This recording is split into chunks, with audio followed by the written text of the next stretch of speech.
A special thank you to each of our subscribers who make this channel possible. Here's today's story.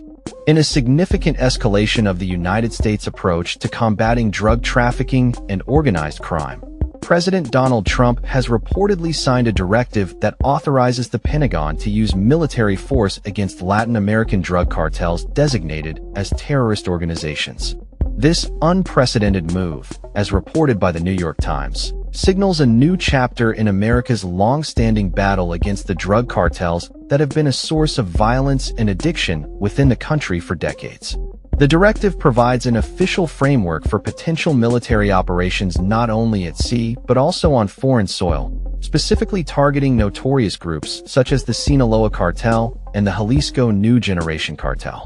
This means that U.S. troops could soon find themselves engaged in direct combat against these cartels in countries like Mexico, a prospect that raises significant questions about sovereignty and international relations.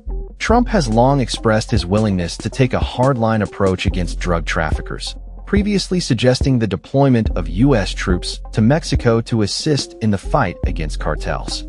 His administration has already designated several cartels and gangs as foreign terrorist organizations, FTOs, a classification that underscores the severity of the threat these groups pose to American society.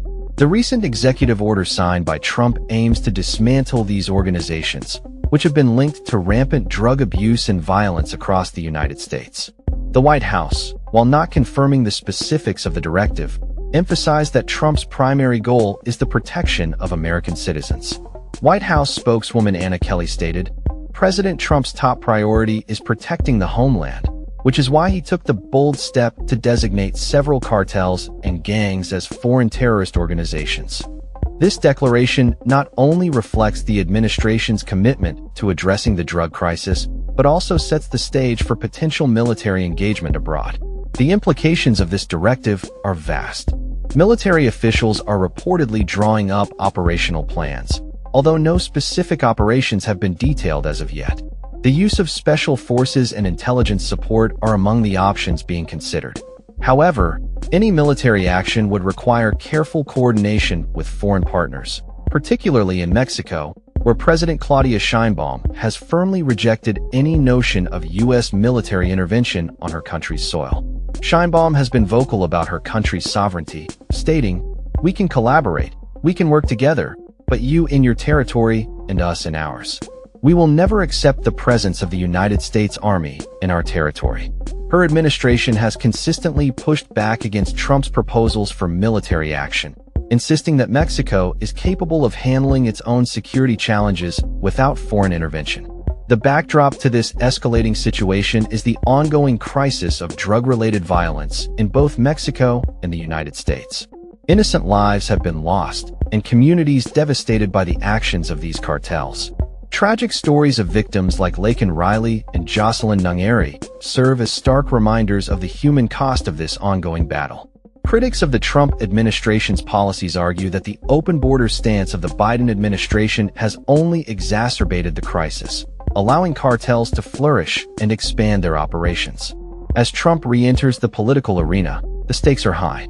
He has pledged to take decisive action against the cartels, framing this military directive as a necessary step to protect American citizens from the dangers posed by drug trafficking organizations.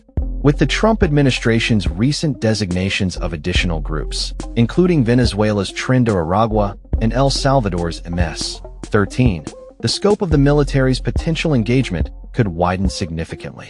The announcement comes at a time of heightened tensions between the U.S. and Venezuela, with accusations of collusion between the Venezuelan government and drug trafficking organizations. Attorney General Pam Bondi has raised the stakes further by increasing the reward for information leading to the arrest of Venezuelan President Nicolas Maduro to $50 million, underscoring the administration's commitment to holding those responsible for the drug crisis accountable. As discussions about military action continue, the implications for U.S.-Mexico relations remain uncertain. While both countries have cooperated on certain security issues, the prospect of U.S. military action has sparked fears of a violation of Mexican sovereignty. Critics warn that any military intervention could lead to further destabilization in the region and complicate diplomatic relations. In conclusion, President Trump's directive to use military force against drug cartels marks a significant shift in U.S. policy towards drug trafficking and organized crime.